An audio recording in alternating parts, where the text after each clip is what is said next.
My mom's friend always seems to find an excuse not to pay for the meals she invites me to. She'll suggest we go out, but then she leaves without paying, acting like it's no big deal. Over time, I've ended up being the one who always forks out the money. One day, she invited me to stay at a hotel, and then casually dropped the bomb that I needed to pay $1,500. I was totally baffled and asked her what on earth she was talking about. She insisted that I foot the bill for our lodging. It was such an unreasonable demand that I'm still in shock, but I've decided it's time to set things straight and make her face reality. My name is Michelle, I'm 45 years old, and I work in an office. I live with my husband of 18 years, along with our daughter who's in middle school and our son who's in elementary school. Since both my husband and I have jobs, we split the household chores. We help each other out. Whoever has some free time does the dishes, and we work together to manage our daily routines. My husband is really involved with our kids, driving our daughter to her sports activities and playing catch with our son. He's an amazing father, and I'm grateful to have such a thoughtful husband and adorable children to spend time with. One day, someone disrupted my peaceful routine. While I was taking out the trash, my neighbor and fellow mom, Susan, approached me with an invitation for coffee. "Good morning. How about coffee sometime?" she asked cheerfully. I responded with a non-committal, "Oh, coffee." She explained that there was a new cafe nearby known for its delicious Korean bread. Despite my hesitation, Susan seemed eager to go. Susan, a mom of my daughter's classmate, hadn't interacted with me much before, but we'd had some recent interactions. She suggested going on Saturday, noting that my daughter had sports and my son had plans with friends, so it wouldn't interfere with family time. I was surprised that she knew my children's schedules and asked how she knew. She casually mentioned hearing about it from David, who's in the same sports activities as my daughter, and that my son had mentioned his plans. Feeling somewhat cornered by Susan's good mood and her knowledge of my kids' schedules, I reluctantly agreed to Saturday. She left after setting the date and meeting place, and I found myself committed to going to the cafe. When Saturday arrived, I wasn't feeling great after working overtime, but we had plans to meet at the station. Susan was nowhere to be seen even 10 minutes later, but then I spotted her waving from a distance, looking cheerful. "Oh, it's a bit chilly today," she remarked, without offering any apology for being late. She chatted all the way from the station to the cafe. When we arrived, there was an unexpectedly long line, even though the cafe had only been open for an hour. "Oh my, lots of young people," Susan commented. Most of the other customers were indeed young. I suggested going to another place because of the long wait, but Susan stubbornly refused, saying, "No, I want to try this bread." We waited in line for an hour before finally being seated. Guided by the staff, I felt tired. "Michelle, you should have gotten the drinks ready," Susan said, holding back my frustration. I smiled and apologized. Sorry for not being more thoughtful. The bread at the cafe that Susan had strongly recommended turned out to be delicious, and I felt very satisfied. I even thought about coming back with my family next time. As we were getting ready to leave, Susan suddenly excused herself, saying she needed to use the restroom, and hurried off. After waiting for another 5 minutes and feeling the stares of people in the waiting line, I decided to pay the bill. Another 10 minutes passed before Susan finally emerged from the shop, apologizing for keeping me waiting and mentioning that her stomach had been hurting a little. I asked about her condition, and she assured me she was fine now, walking ahead of me. Just as I started to speak, Susan cut me off, asking if I was thirsty and insisting that I pick something to drink.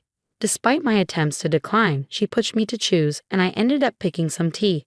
"It's on me, enjoy your drink," she said, sounding smug. I thanked her, but I couldn't shake the feeling that she was trying to cover the cost of the coffee and bread. I didn't feel comfortable explicitly asking her to pay, as it seemed awkward. Normally, wouldn't you ask the person how much it was? Feeling a bit uneasy, we arrived at the station before I realized it. Susan quickly said she had something to do and headed home. Since then, every time I was invited for tea by Susan, she would conveniently ditch the bill. Not only that, but she seemed to be gathering information about my family's activities from other people. Meanwhile, she would leave her kids with her in-laws on weekends and go out with friends, rarely being at home. Lately, she had even started leaving her kids with us to go out drinking on weekday nights. She would check when we would be home, bringing her child over before dinner, casually saying, "I'll visit near dinner time." "Well then, please take care of my child too." The child seemed happy to eat with us, feeling like siblings, but it wasn't the same for us adults. One time, I asked if her husband was home, to which she replied that he was often on business trips, so he wasn't there at the moment. "Take care, okay," she said as she left. It seemed her husband's absence was frequent due to work. "Hold on, I thought at least pay for the food, please." Honestly, with 2 grown children, the cost of food could be quite a burden. "It doesn't make much difference with just 2 more," Susan said before leaving, but any homemaker should understand that. A month had passed since we started living this way and the kids were on summer vacation. On the way home, Susan from the neighborhood invited us to go out with our families. What should we do? On his way home from work, my husband had been approached by Susan. Since Susan's husband would be home, she invited us to go out during the holiday. If it's with the family, it's probably fine. If her husband is there, it shouldn't be a problem, right? With some apprehension, I considered the situation. "I don't know, but the kids seem to be on board," my husband remarked. Apparently, he had already discussed it with them, and they were excited. "It depends on you and my schedule," he added. I was dumbfounded by Susan's strong-arm tactics and couldn't find the words to object. "If the kids are looking forward to it, we have no choice," I reluctantly agreed. I contacted Susan and we arranged the time and place. Finally, the day arrived. As we gathered, I couldn't help but notice Susan's husband was missing. Unfortunately, he had to leave on a sudden business trip. It seems Susan's family wouldn't be joining us, just her and her 2 children. We decided to follow behind in separate cars. Arriving at the rental campground with fully equipped facilities, including cottages, we prepared for an overnight stay. While setting up the barbecue, the kids were already playing. Once everything was ready, we started grilling the meat. We had reserved food for 10, expecting Susan's family to join. Since her husband wasn't there, we had 3 extra servings. I worried we might have too much. Breakfast is always a favorite for the kids during the summer break, but planning lunch and dinner can be a hassle. We chatted casually while Susan just sat there. "That's why today we're just grilling meat, easy peasy," I remarked as my husband and I busily prepared and grilled the meat. As Susan sits there with a cool expression on her face, she comments, "We have to watch the kids properly after all." But she only observes them from afar.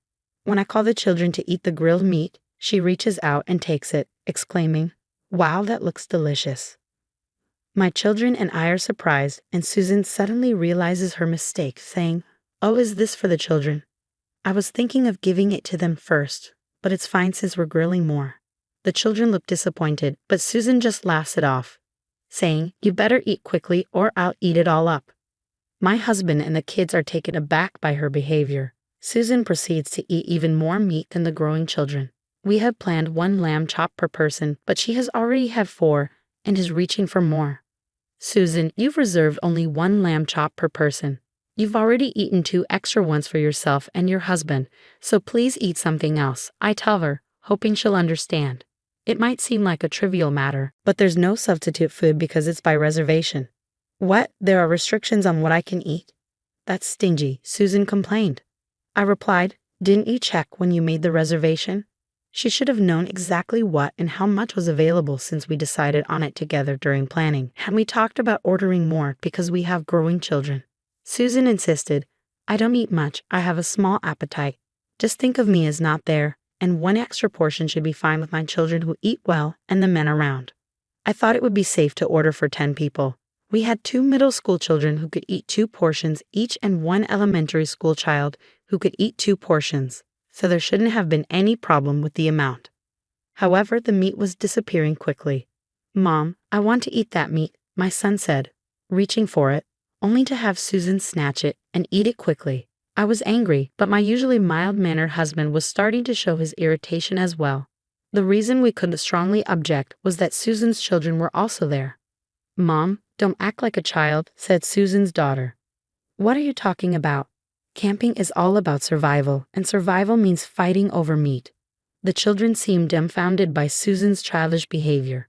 Afterward, we finished the barbecue, played outside for a while, and then decided to take a break. The cottages were separate, so we could get away from Susan and catch our breath. It was supposed to be fun, but the tension was palpable. My husband looked tired, and I agreed, suggesting we eat breakfast and head home early the next day. We spent the rest of the time relaxing with the family and greeted the morning. Good morning. Susan came out of her cottage cheerfully. You're lively this morning, I replied. Of course, I ate a lot and relaxed. I had a great time, she said.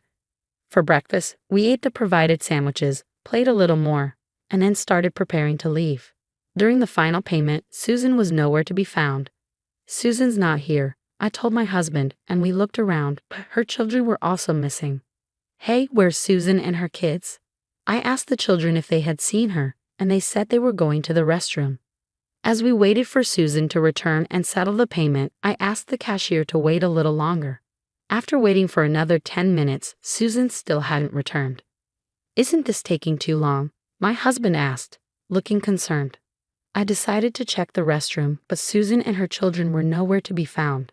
Furthermore, her car, which should have been parked nearby, was gone too. I couldn't believe it. I felt a surge of anger building up inside me. How could she invite us and then run away without paying? It was infuriating. The total cost of the camping equipment, cottage accommodation, drinks, meat, and everything else came close to $900. Susan had confirmed the approximate amount at the time of reservation, and she had been the one who chose the place. She had rejected all the places I suggested and insisted that this particular place was perfect. Choosing a location that only allowed on-site payment now seemed like a premeditated act. We decided to head straight to Susan's house. Susan, please open up. I rang the doorbell several times until Susan reluctantly opened the door. Susan, why did you leave without saying anything? I questioned, feeling frustrated. Huh? Didn't I say I was leaving? She pretended not to know. Susan, you have to pay on the spot. Hand over the money, I told her, a bit forcefully. Oh, I forgot, but I don't have any money right now, Susan replied, appearing indifferent to the situation. We confirmed the amount in advance, didn't we? You were the one who set the budget, Susan. I finally spoke up, unable to keep quiet any longer. Susan kept insisting she had no money, so I asked her what was going on. I bought something I wanted before the camping trip. Look, she said, laughing and showing off her recent purchase. So you didn't have any money during the camping trip? I asked, getting irritated. But Susan continued to laugh without feeling sorry at all. Yeah, I didn't have it when I reserved, so what? She replied casually. I was fed up with Susan, who seemed to have planned this from the beginning.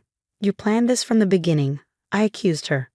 Well, thanks to me inviting you, we had a great time. It's a win-win situation, isn't it? Susan retorted, showing no remorse. I confirmed one last time. So you have no intention of paying? Susan brushed off my persistence, saying, It's embarrassing how persistent you are. I told you I don't have the money. When I get it, I'll pay you back.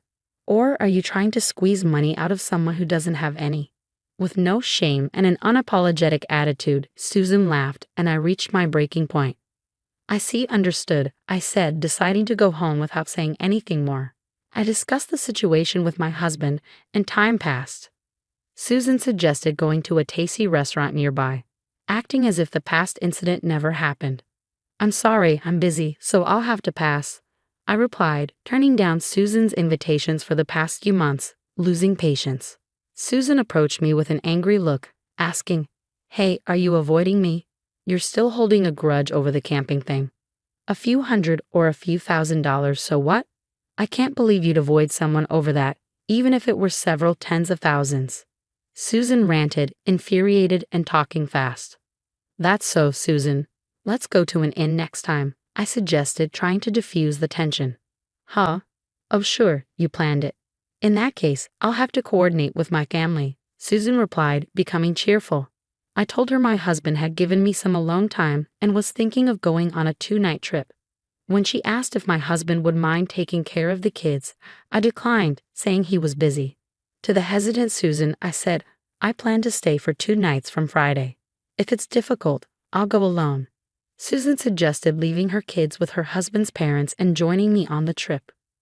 When I showed Susan the exterior of the inn, she became even more delighted. I'll book 2 rooms. There seems to be a spot in all, I informed her. Excitedly, Susan started looking up various things on her own. How about I invite my friends too, she suggested, so I agreed to make all the reservations at once. A month later, the day of the inn reservation arrived.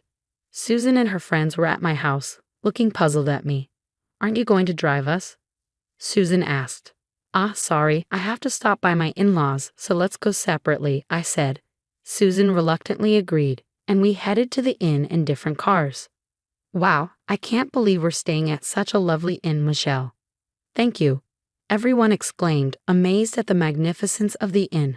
Let's enjoy our free time then, I suggested.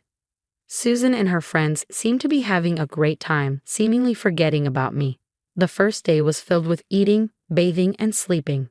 After the bath, I ran into Susan and her friends having a huddled conversation. Hey Susan, are you sure about staying at such an expensive inn? Can you afford it? One of Susan's friends asked. Yes, it's all on me, Susan boasted. Amazing. It's over $1,000 per person per night. So generous. Another friend exclaimed. In that case, I'll turn off notifications for texts and calls and spend time in his dream world until we leave the hotel, Susan declared. Susan said she would pay for her 5 friends lodging in full, and everyone was getting excited. The morning of the second day, they went to the spa for massages and were able to spend meaningful time healing their everyday fatigue. I tried texting Susan, but she didn't read or reply to my messages. Even by nightfall, there was no response. Hello, Michelle, it's morning already. Cheerful Susan called out. Yes, that's right, I replied, wondering why I was stating the obvious. You overslept, so it's your fault, right? We're going home first, so pay $155,000, Susan said, catching me off guard. Huh? Overslept? $155,000? What are you talking about? I didn't understand her sudden demand. The last one always pays, right? Susan insisted. Yeah, I'm already home though. Didn't you see my text? I had informed Susan via text that I was going home. Oh, I wouldn't be looking at my phone in such a fabulous, unreal place, Susan explained. I clarified the situation, telling her I went home on a second night because my mother-in-law wasn't feeling well. Originally, I was only going to pick up the children and husband, who were out playing, but I decided to leave early. Why didn't you say something? Susan was angry. I explained that my husband contacted me late, so I texted her. She then asked, what about the bill? Thinking she was mad about me going home without paying my share, I reassured her, saying, don't worry, I've already paid. Oh right, that's fine then. We just have to return the keys at the front desk and go home, Susan said, her tone returning to calm. Well, yes, since it's on-site payment, please stop by the front desk. My part has been properly deducted. If the front desk handled everything properly, there shouldn't be a problem, I explained. You didn't pay, right? Susan asked again. Yes, I paid my part before I left, so it's okay, I replied, hoping to clear up any misunderstanding. However, Susan's next words made me uneasy. What about our part? With this question, I was sure that Susan intended to make me pay. Please pay for yourselves, I heard. After the bath, I reminded Susan, you were going to pay for your friends, right? Well, that's, Susan stammered. You were amazing. Honestly, I thought you were the worst kind of person for always disappearing when it's time to pay. So you really were going to pay back the money for the camp later. I misunderstood you, Susan. I'm sorry, I joked, trying to ease the tension. Wait a minute. I cut off Susan's protest and continued, tell me all about your wonderful time when you get back. See you later, and I hung up the phone. When I got home, my worried husband asked, are you okay? But I smiled and said, yeah, I'm fine. Later, Susan, who had invited her friends by saying she would pay, somehow managed to settle the bill using multiple credit cards. When Susan returned, her complexion was very bad, unlike the last time I saw her at the inn. I never intended to pay, she screamed as she went home. According to what the children heard from Susan's children, her husband, who had returned from a business trip, scolded her terribly. You have to earn and pay that large amount of $155,000 yourself, he said. Susan seemed to have started working part-time. For someone who had been leading a sloppy life, leaving housework and childcare to others, it must be a very tough time. She seems to be working so hard that she has no time to rest, both physically and mentally. I no longer receive invitations to play from Susan, nor do I have to look after her children. I've been able to regain a peaceful daily life. On holidays, I can spend time leisurely with my family, and I'm very happy.